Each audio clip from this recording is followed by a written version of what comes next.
यहाँ क्वेशनले के भनिरहेछ कि एउटा डिस्क रोल गरिरहेछ इन्क्लाइन प्लेनमा। यो मेरो इन्क्लाइन प्लेन हो र यो इन्क्लाइन प्लेनमा डिस्क रोल गरिरहेछ विदाउट स्लिपिङ हो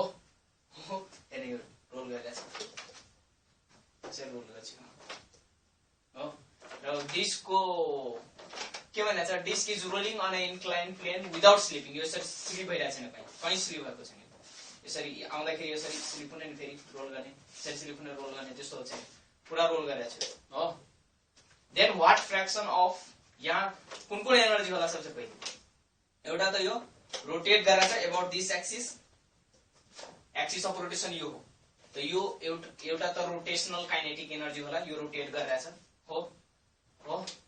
त एउटा रोटेशनल काइनेटिक एनर्जी होला। अर्को होला यो यहाँदेखि यहाँसम्म पुगिरहेछ, ट्रान्सलेशनल मोसन पनि छ। त अर्को होला ट्रान्सलेशनल काइनेटिक एनर्जी।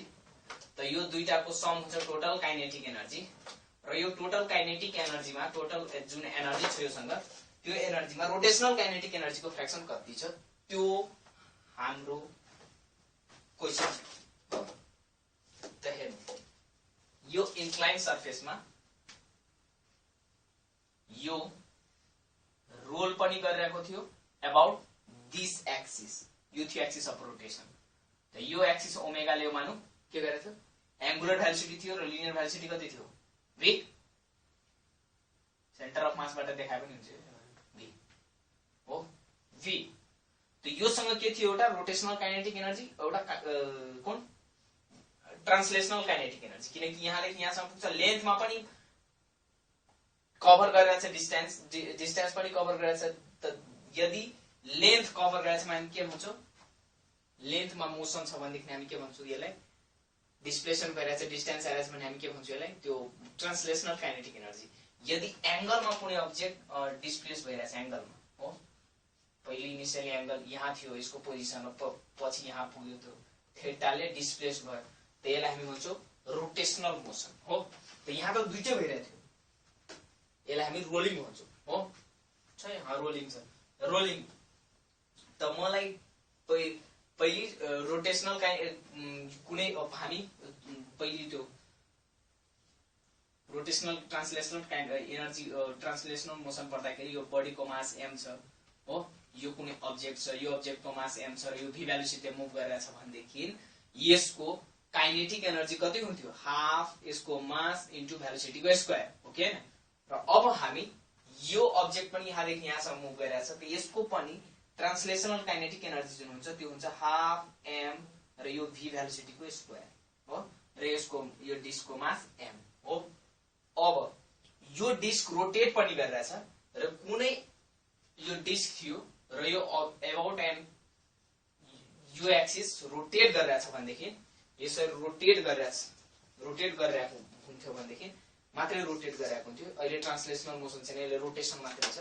यो यसरी रोटेट गरे भने यसरी रोटेट मात्रै गरिरहेछ यसले, अहिले यो यताबाट डिस्प्लेस भइरहेको छैन। त त्यति बेला योसँग जुन काइनेटिक एनर्जी हुन्छ, मोसन भन्छ नि त काइनेटिक एनर्जी होला, रोटेशनल काइनेटिक एनर्जी हुन्छ, त्यो हुन्छ रोटेशनल काइनेटिक एनर्जी जुन हुन्छ त्यो हुन्छ half I moment of inertia I र omega angular frequency. Moment of inertia disc लेख्ने कति हुन्छ त्यो सबैको लागि डिफरेन्ट हुन्छ। मोमेन्ट अफ इनर्शिया डिस्क हुन्छ हाफ m r स्क्वायर, यसको मास m छ, यो डिस्क छ र यो डिस्कको मोमेन्ट अफ इनर्शिया हुन्छ हाफ, यसको मास m छ भनेदेखि मास m र यसको रेडियस r छ भनेदेखि r को स्क्वायर हो, त्यति हुन्छ। त यो के थियो, translational kinetic energy equal to र रोटेशनल काइनेटिक एनर्जी कति भयो, हाफ I ओमेगा स्क्वायर। त टोटल काइनेटिक एनर्जी कति भयो जब यो मुभ गरिरहेको थियो, त टोटल काइनेटिक एनर्जी कति हुने भयो, translational kinetic energy plus rotational kinetic energy. त ट्रान्सलेशनल अब हेर्ने यसलाई हामी कस्तो पनि लेख्न सक्छौं, यसलाई हामी के लेख्न सक्छौं, हाफ यही म गर्छु, हाफ मोमेन्ट अफ इनर्शिया कुनै पार्टिकल्स लिने हो भने कुनै पार्टिकल्सको लागि म फाइन्ड गर्छु, तब यो डिस्कको लागि पछि गरौँ। पार्टिकल्सको मोमेन्ट अफ इनर्शिया हुन्छ कति, अच्छा रेडियस अफ गाइरेसनको टर्ममा लेख्नु छ। त हेर्ने रेडियस अफ गाइरेसन कति हुन्छ सर, पहिले रेडियस अफ गाइरेसन हुन्छ k equal to root under moment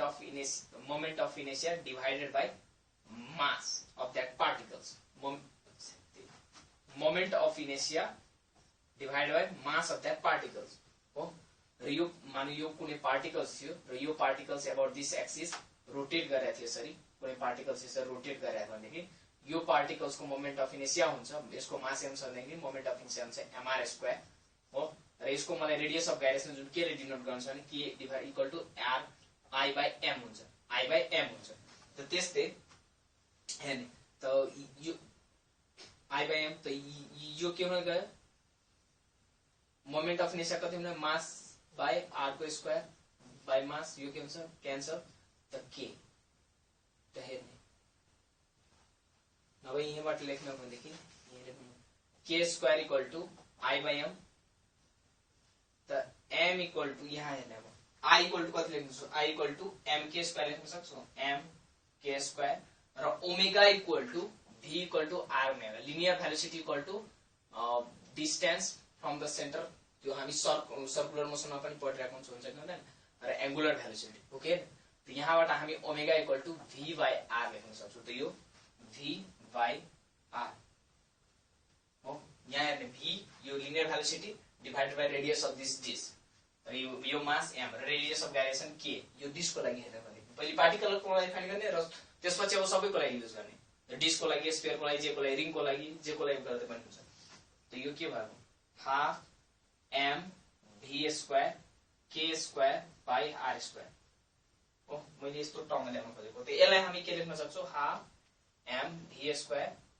k square plus r square अब हेर्ने यो दुईटामा यति कमन आइरहेछ half m v square half m v square त्यही v छ यो भेलोसिटी यही v भेलोसिटी यही मास छ यही डिस्कको मास छ अब हेर्ने यो दुईटामा half m v square common लिने त अब के आउँछ 1 plus k square by r square हुन्छ कि हुँदैन त अब मलाई के गर्नु छ fraction of rotational kinetic energy निकाल्नु छ त rotational kinetic energy divided by के गर्नु पर्छ टोटल काइनेटिक एनर्जी हो कि हैन त रोटेशनल काइनेटिक एनर्जी कति छ half m v square k square by r square र टोटल काइनेटिक एनर्जी कति छ half m v square 1 plus k square by r square हैन यो दुईटा क्यान्सल हुन्छ भनेपछि के मलाई रोटेशनल र ट्रान्सलेशनल रोटेशनल र टोटल काइनेटिक एनर्जी को रेशियो चाहियो भने यति हुन्छ हो र अब मलाई डिस्क को लागि चाहियो त डिस्क को k square by r square कति हुन्छ नि डिस्क को मोमेन्ट अफ इनर्शिया सबसे पहिले कति मैले भने थिए हाफ त्यसको मास र त्यसको रेडियस को स्क्वायर र रेडियस अफ गायरेसन के हुन्छ k ले डिनोट गर्छौ यो हुन्छ moment of inertia divided by mass हेर्ने यहाँ मोमेन्ट अफ इनर्शिया कति के आइरहेछ half m r square divided by m गरेर यो क्यान्सल हेर्ने अब k square equal to r square by 2 लेख्न सक्छौ त k square by r square equal to कति लेख्न सक्छौ 1 बाइ 2 के 1 बाइ 2 त यो कति हुन्छ 1 बाइ 2 1 प्लस 1 बाइ 2 यो कति हुने 1 बाइ 2 डिवाइडेड बाइ 3 बाइ 2 के 3 बाइ 2 यो क्यान्सल हुन्छ आन्सर कति आयो 1:3 हाम्रो आन्सर यो हुन्छ हेर्ने मलाई यो रोटेशनल र ट्रान्सलेशनल काइन अरुहरुको पनि सोधेको भए एउटा अझै क्वेशन छ जुन प्लेनमा मात्रै रोटेट गरिरहेछ बडी रोलिङ गरिरहेछ प्लेनमा कुनै प्लेनमा सिधामा यो त इन्क्लाइन प्लेनमा थियो दुईटैमा सेम आउँछ त्यो देखि इन्क्लाइनमा र त्यो मतलब छैन त्यो देखि मान्ने मतलब छैन दुईटैमा सेम आउँछ र त्योमा अझै डिस्क्राइब अरुहरुको लागि पनि मैले भनेको छु किनभने मलाई k square by r square चाहियो k square by r square हुन्छ यो हेर्ने यो k square by r square के को बराबर आयो 1/2 आएर यो जुन m छोडेर m r स्क्वायर छोडेर जुन भ्यालुहरु हुन्छ नि त्यो हुन्छ हाफ थियो नि त हाफ m r स्क्वायर त सबैको लागि त्यो लेख्ने मोमेन्ट अफ इनर्शिया सबैको मोमेन्ट अफ इनर्शिया लेख्ने कति हुँदो रहेछ सबैको के लेख्ने मोमेन्ट अफ इनर्शिया लेख्ने त यो कति थियो moment of inertia of disc थियो कि थिएन moment of inertia of ring कति हुन्छ त mr स्क्वायर त यहाँ केही छैन भने 1 छ कि छैन त यहाँ k square by r square के हुन्छ 1 यो जुन भ्यालु हुन्छ नि त्यो हुन्छ k square by r square को भ्यालुको इक्वल हुन्छ हो यो 1 भयो अब अर्को लागि मलाई चाहिँ स्फियर को लागि मात्र सोलिड स्फियर को लागि मात्र चाहियो भने सोलिड स्फियर को लागि चाहियो भने सोलिड स्फियर को लागि कति हुन्छ त 2/5 mr square 2/5 mr square moment of inertia को यति हुन्छ त k square by r square कति भयो 2/5 हलो स्फियर को लागि मलाई चाहियो हलो स्फियर को लागि हलो स्फियर को अलि बढी हुन्छ 2/3 यो हलो र सोलिडमा कन्फ्युजन हुन्छ कि अरुलाई नभए मलाई त धेरै हुन्छ अनि यो 2/5 यहाँ कति हुन्छ 2/3 सोलिडको सोलिडको कम हुन्छ हलोको बढी हुन्छ त्यो 2/3 त यो हुन्छ k square by r square हो त k square by r square 1 + k square by r square अब यो सजिलो भयो के भने अब फाइनल यो भ्यालु मलाई याद रह्यो भने म तुरुन्त फाइन्ड गर्न सक्छु र यो पनि याद हुनु पर्यो अरु के हुन्छ हलो सिलिन्डर को यसको रिङको बराबर हुन्छ हलो सिलिन्डर यो सोलिड सिलिन्डर र डिस्कको मोमेन्ट अफ इनर्शिया सेम हुन्छ किनभने त्यहाँ त्यो त्यसमा पनि दिएको छु र अहिले पनि त्यसमा देखाएको छु यो के हो डिस्क हो यसलाई म के भन्न सक्छु डिस्क भन्न सक्छु र यस्तै सिडी मैले धेरै ल्याएर म सब पुरै एड गरेर यो छ एउटा यो पनि सिडी कै त्यो रेडियस जति छ त्यति मैले बनेको छ हो त त्यो यस्तो मैले धेरै जोड्यो भने यो के बन्न जान्छ यो सिलिन्डर बन्न जान्छ घरमा रोटी खान्छ रोटी त रोटी यस्तो हुन्छ त्यो रोटी धेरै बनाउँछ भने अनि सबै रोटीलाई राख्दै जाने हो राख्दै गयो भने यो के भन्छ ठुलो र यो ठुलो सबैलाई हेर्यो भने यो के जस्तो लाग्छ सोलिड सिलिन्डर जस्तो हेर्न लाग्छ हो त मलाई यो एक्सिसबाट यो डिस्क रोटेट गरिरहेछ र यसको मोमेन्ट अफ इनर्शिया रोटेट गरिरहेछ देखिरहेछ कि छैन हो